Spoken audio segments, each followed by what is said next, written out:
ನಮಸ್ಕಾರ ಎಲ್ಲ ಚಾಲಕ ಮಿತ್ರರಿಗೆ. ಸ್ನೇಹಿತರೆ, ಇವತ್ತು ಕೂಡ ಒಂದು ವಿಡಿಯೋವನ್ನು ಮಾಡ್ತಾ ಇರುವಂತಹ ಉದ್ದೇಶ ಇಷ್ಟೇ. ಏನು ಯೂಟ್ಯೂಬ್ನಲ್ಲಿ ಬೈಕ್ ಟ್ಯಾಕ್ಸಿಗೆ ಸಂಬಂಧಪಟ್ಟ ಹಲವಾರು ಯೂಟ್ಯೂಬರ್ಸ್ಗಳು ವಿಡಿಯೋಗಳನ್ನ ಮಾಡ್ತಾರೆ. ಆದರೆ ಎಲ್ಲರ ಪ್ರಶ್ನೆಗಳು ಒಂದೇ ಆಗಿದೆ.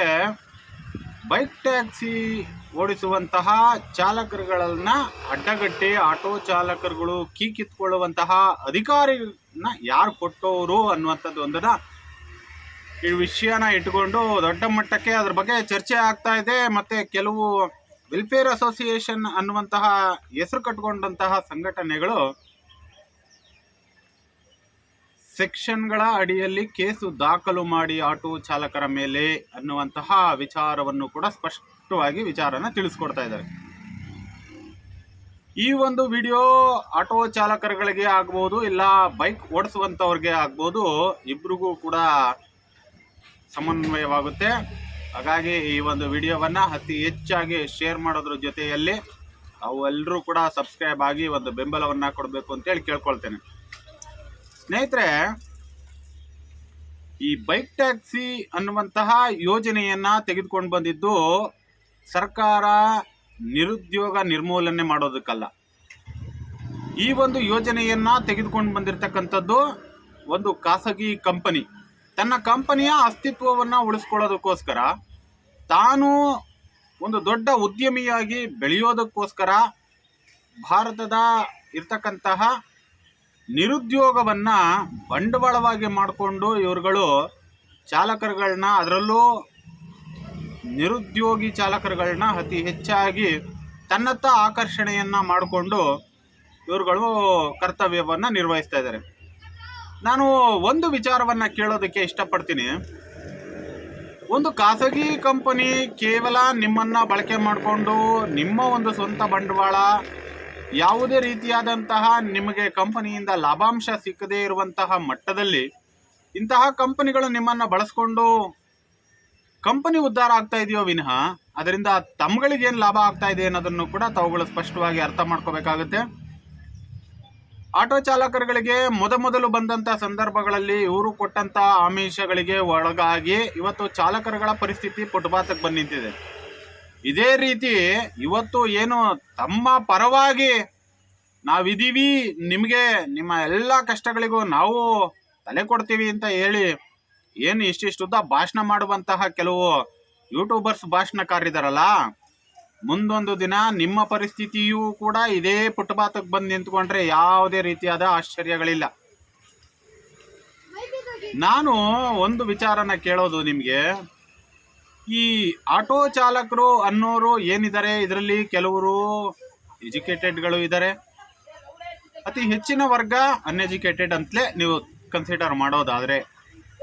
ಅನ್ಎಜುಕೇಟೆಡ್ ಆಗಿರ್ತಕ್ಕಂಥ ಒಬ್ಬ ಆಟೋ ಡ್ರೈವರ್ ಇವತ್ತು 2.5 ಇಂದ 3 ಲಕ್ಷ ರೂಪಾಯಿ ಬಂಡವಾಳ ಹಾಕಿ ತನ್ನ ಕುಟುಂಬ ನಿರ್ವಹಣೆಗೆ ಉದ್ಯೋಗದಾತನಾಗಿದ್ದಾನೆ. ನೀವುಗಳೆಲ್ಲರೂ ಕೂಡ ಎಜುಕೇಷನ್ ಮಾಡಿ IT-BT ಕಂಪನಿಗಳಲ್ಲಿ ಲಕ್ಷಾಂತರ ರೂಪಾಯಿ ಸಂಬಳ ತೆಗೆದುಕೊಳ್ಳೋರು ಕೂಡ ಬಂದು ಬೈಕ್ ಟ್ಯಾಕ್ಸಿಯನ್ನು ಮಾಡ್ತಿರಲ್ಲ, ನಿಮಗೆ ನಾಚಿಕೆ ಅನ್ನೋದೇನೂ ಆಗೋದಿಲ್ವಾ ಅಂತ ನಾನು ಪ್ರಶ್ನೆ ಮಾಡಬೇಕಾಗುತ್ತೆ. ಏಕೆಂದರೆ ನಿಮ್ಮ ಕೈಯಲ್ಲಿ ಆಲ್ರೆಡಿ ಒಂದು ಉದ್ಯೋಗ ಅಂತಕ್ಕಂಥದ್ದು ಇದೆ. ಆಗಿದ್ದೂ ಕೂಡ ಸರ್ಕಾರ ಗಿಗ್ ವರ್ಕರ್ಸ್ ಅಂದರೆ ಝೊಮ್ಯಾಟೊ, ಸ್ವಿಗ್ಗಿ ಈ ಥರದ ವಿಚಾರಗಳಲ್ಲಿ ನೀವು ಉದ್ಯೋಗವನ್ನು ಮಾಡೋದಕ್ಕೆ ಸಂಪೂರ್ಣ ಅವಕಾಶಗಳನ್ನ ಕೊಟ್ಟಿದೆ. ಹೀಗೆ ಅವಕಾಶಗಳನ್ನ ಕೊಟ್ಟಿದ್ದ ನಂತರದಲ್ಲೂ ಕೂಡ ತಮಗೆ ಬೈಕ್ ಟ್ಯಾಕ್ಸಿ ಅಂತಕ್ಕಂಥದ್ದು ಸಾರ್ವಜನಿಕರನ್ನ ಕರ್ಕೊಂಡು ಹೋಗೋದೇ ಬೇಕು ಅನ್ನುವಂತಹ ಒಲವು ಯಾಕೆ ಅನ್ನೋದು ಇಷ್ಟು ದೊಡ್ಡ ಪ್ರಶ್ನೆಯಾಗಿ ಕಾಡುತ್ತೆ. ಸ್ನೇಹಿತರೆ, ನಿಮಗೆ ಅಷ್ಟೊಂದು ಉದ್ಯೋಗದ ಅವಶ್ಯಕತೆ, ಭರವಸೆಗಳು, ತಮ್ಮ ಎಜುಕೇಷನ್ಗೆ ತಕ್ಕನಾದ ರೀತಿಯಲ್ಲಿ ಉದ್ಯೋಗಗಳು ಸಿಕ್ಕಿಲ್ಲ ಅಂದರೆ ಆಳುವ ಸರ್ಕಾರಗಳನ್ನು ಎದೆ ತಟ್ಟಿ ಕೇಳಿ. ಎಜುಕೇಷನ್ ಮಾಡಿದ್ದೀವಿ, ಉದ್ಯೋಗ ಕೊಡಬೇಕಾದಂಥ ಸರ್ಕಾರಗಳು ಬರೀ ಭ್ರಷ್ಟಾಚಾರದಲ್ಲಿ ತುಂಬಿ ತುಳುಕ್ತಾ ಇದ್ದಾವೆ, ಉದ್ಯೋಗಗಳನ್ನ ಕೊಡಿ ಅಂತ ಕೇಳಿ ಸರ್, ಹೋರಾಟ ಮಾಡಿ. ಯಾರೋ ಒಬ್ಬ ಇನ್ನೊಬ್ಬ ಬಂಡವಾಳ ಹಾಕಿ ಇನ್ನೊಬ್ಬ ಉದ್ಯೋಗ ಮಾಡ್ತಿರೋದನ್ನು ಬಂದು ಕಿತ್ಕೊಳ್ಳುವಂತಹ ವ್ಯವಸ್ಥೆ ನಿಮ್ಮದು ನಿಮ್ಮ ಮನಸ್ಸಿಗೆ, ನಿಮ್ಮ ಆತ್ಮಸಾಕ್ಷಿಗೆ ಸರಿ ಅನ್ಸುತ್ತಾ?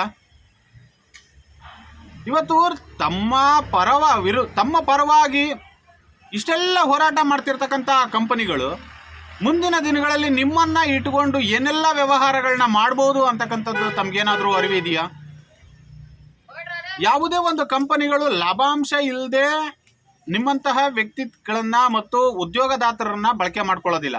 ಈಗ ಉದಾಹರಣೆಗೆ AI ಟೆಕ್ನಾಲಜಿ ಬರೋದಕ್ಕಿಂತ ಮೊದಲೆಲ್ಲ IT-BT ಕಂಪನಿಗಳಲ್ಲಿ ಸಾವಿರಾರು ಜನಸಂಖ್ಯೆಯಲ್ಲಿ ಕೆಲಸ ಮಾಡ್ತಿದ್ದವರು.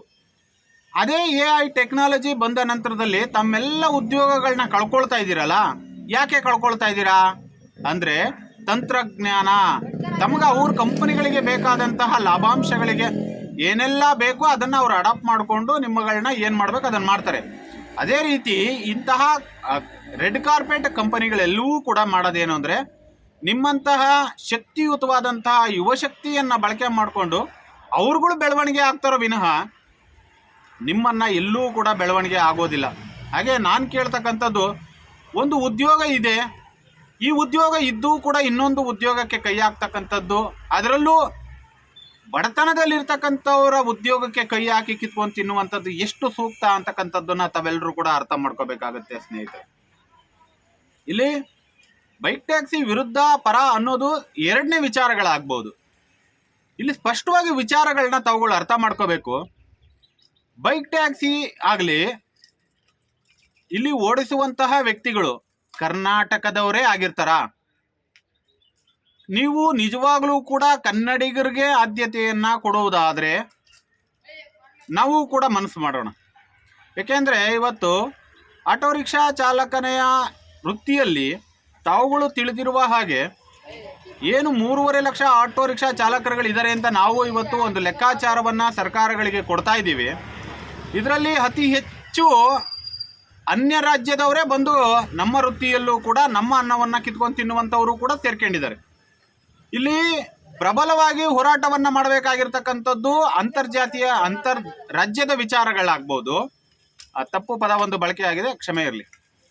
ಈ ಬೇರೆ ರಾಜ್ಯದಿಂದ ಬಂದಂಥವರು ನೇರವಾಗಿ ಆಟೋ ವೃತ್ತಿಗೆ ಬರ್ತಕ್ಕಂಥವ್ರು ಮತ್ತು ಉದ್ಯೋಗವನ್ನು ಅರಸಿ ಬೇರೆ ರಾಜ್ಯದಿಂದ ಬಂದಂಥವರು ಇಲ್ಲಿ ಒಂದು ಉದ್ಯೋಗವನ್ನು ಗಿಟ್ಟಿಸಿ ಆ ಉದ್ಯೋಗದ ಜೊತೆಯಲ್ಲಿ ಬೈಕ್ ಟ್ಯಾಕ್ಸಿಯನ್ನು ಕೂಡ ಮಾಡಿಕೊಂಡು ತಾವೆಲ್ಲರೂ ಕೂಡ ವಿಡಿಯೋಗಳಲ್ಲಿ, ಸೋಷಿಯಲ್ ಮೀಡಿಯಾ ವಿಡಿಯೋಗಳಲ್ಲಿ ತಾವುಗಳು ನೋಡಿರ್ಬೋದು. ಉತ್ತರ ಪ್ರದೇಶದ ವಾಹನಗಳಾಗ್ಬೋದು, ಗುಜರಾತ್ನ ವಾಹನಗಳಾಗ್ಬೋದು, ಬಿಹಾರದ ವಾಹನಗಳು, ಕರ್ನಾಟಕವನ್ನು ಹೊರತುಪಡಿಸಿ ತಮಿಳುನಾಡಿನಿಂದ ಬಂದು ಹೊಸರು ಭಾಗದಲ್ಲಿ ಇವತ್ತು ಬೈಕ್ ಟ್ಯಾಕ್ಸಿ ಮಾಡ್ಕೊಂಡು ಹೋಗ್ತಾ ಇದ್ದಾರೆ. ಆಂಧ್ರದಿಂದ ಬಂದು ಬೈಕ್ ಟ್ಯಾಕ್ಸಿಯನ್ನು ಮಾಡ್ಕೊಂಡು ಹೋಗ್ತಾ ಇದ್ದಾರೆ. ಅಂದರೆ ನಾನು ಹೇಳ್ತಕ್ಕಂಥದ್ದು, ನೀವು ಎಷ್ಟೇ ವಿರೋಧ ಪ್ರಬಲ ಮತ್ತು ಏನೇ ಇರಲಿ, ಮೊಟ್ಟ ಮೊದಲನೇದಾಗಿ ಕನ್ನಡಿಗರಿಗೆ ಆದ್ಯತೆ ಆಗಿದ್ದಿದ್ರೆ ಒಂದು ಬಿಟ್ಕೊಡ್ಬೋದಾಗಿತ್ತೇನೋ ಸ್ವಲ್ಪ. ಆದರೆ ಇಲ್ಲಿ ದಿನ ಕಳೆದಂತೆ ಕನ್ನಡಿಗರ ಮೇಲೇ ಅತಿ ಹೆಚ್ಚಾಗಿ ದೌರ್ಜನ್ಯಗಳಾಗ್ತಾ ಇರೋದ್ರಿಂದ, ಅತಿ ಹೆಚ್ಚಾಗಿ ಬೈಕ್ ಟ್ಯಾಕ್ಸಿಯನ್ನು ಬಳಕೆ ಮಾಡ್ತಿರೋದು ಅನ್ಯ ರಾಜ್ಯದಿಂದ ಬಂದಂತಹ ನೇರವಾದ ವ್ಯಕ್ತಿಗಳೇ ಇಲ್ಲಿ ಆಗಿರೋದ್ರಿಂದ, ಇದು ಕಾನೂನಿನ ವಿರುದ್ಧವಾಗಿ ಇರೋದ್ರಿಂದಲೂ, ಅದರಲ್ಲೂ ಜೀವನ ಕಟ್ಕೋಬೇಕು ಅಂತ ಕನ್ನಡಿಗರೇ, ಉದಾಹರಣೆಗೆ ಮಂಡ್ಯ ಜಿಲ್ಲೆ ಆ ಭಾಗದಿಂದಲೇ ಅತಿ ಹೆಚ್ಚು ಬೆಂಗಳೂರನ್ನು ಅವಲಂಬಿಸಿ ಇದರಲ್ಲಿ ಆಟೋ ರಿಕ್ಷಾ ವೃತ್ತಿಯಲ್ಲಿ ಜೀವನವನ್ನು ಮಾಡ್ತಾ ಇದ್ದಾರೆ. ಹಾಗೆ ನಮ್ಮ ಉತ್ತರ ಕರ್ನಾಟಕದಿಂದ ಆಗ್ಬೋದು, ಪ್ರತಿ ಜಿಲ್ಲಾವಾರು ಕೇಂದ್ರದಿಂದ ಬಂದು ಬೆಂಗಳೂರಿನಂಥ ನಗರದಲ್ಲಿ ಜೀವನವನ್ನು ಕಟ್ಕೊಂಡಿರೋರ ವಿರುದ್ಧವಾಗಿ ದೊಡ್ಡ ಅಸ್ತ್ರವಾಗಿ ಕಂಪನಿಗಳು ಬೇರೆ ರಾಜ್ಯದ ವ್ಯಕ್ತಿಗಳ ಜೊತೆಯಲ್ಲಿ ನಮ್ಮನ್ನು ನೇರವಾಗಿ ಕಾಂಪಿಟೇಷನ್ಗೆ ಬಿಡ್ತಾ ಇದೆ. ತಾವುಗಳು ಇದನ್ನೆಲ್ಲದನ್ನು ಕೂಡ ಅರ್ಥ ಮಾಡ್ಕೋಬೇಕಾಗತ್ತೆ. ಎಲ್ಲದಕ್ಕಿಂತ ಮುಖ್ಯವಾಗಿ ಮಾನವೀಯತೆ ಅಂತಕ್ಕಂಥದ್ದನ್ನು ತಾವು ಯೋಚನೆ ಮಾಡಬೇಕಾಗತ್ತೆ. ನಿಮಗೆ ಲಕ್ಷಾಂತರ ರೂಪಾಯಿ ಬರುವಂತಹ ಒಂದು ಉದ್ಯೋಗ ಇದ್ದೂ ಕೂಡ ನೀವು ಕೂಡ ಇನ್ನೊಬ್ಬರ ಉದ್ಯೋಗವನ್ನು ಕಿತ್ಕೊಂಡು ನಾವು ಕೂಡ ಅದೇ ಸೇವೆಯನ್ನು ಕೊಡ್ತೀವಿ ಅನ್ನೋದ್ರ ಜೊತೆಯಲ್ಲಿ ಕೆಲವು ಯೂಟ್ಯೂಬರ್ಸ್ಗಳು ಬಂದು ಕಿತ್ಕೊಳ್ಳೋದ್ರ ವಿಚಾರವಾಗಿ ಈ ಸೆಕ್ಷನ್ ನಡಿ ಕೇಸ್ ಹಾಕಿ, ಆ ಸೆಕ್ಷನ್ ನಡಿ ಕೇಸ್ ಹಾಕಿ ಅಂತಾರಲ್ಲ, ಅವರನ್ನು ಕೇಳ್ತಕ್ಕಂಥದ್ದು ನಾನು ಮೋಟಾರ್ ವೆಹಿಕಲ್ ಆ್ಯಕ್ಟ್ 1988ರ ಸೆಕ್ಷನ್ 66 ತಾವು ಸ್ಪಷ್ಟವಾಗಿ ಓದ್ಕೊಂಡು ಬಂದು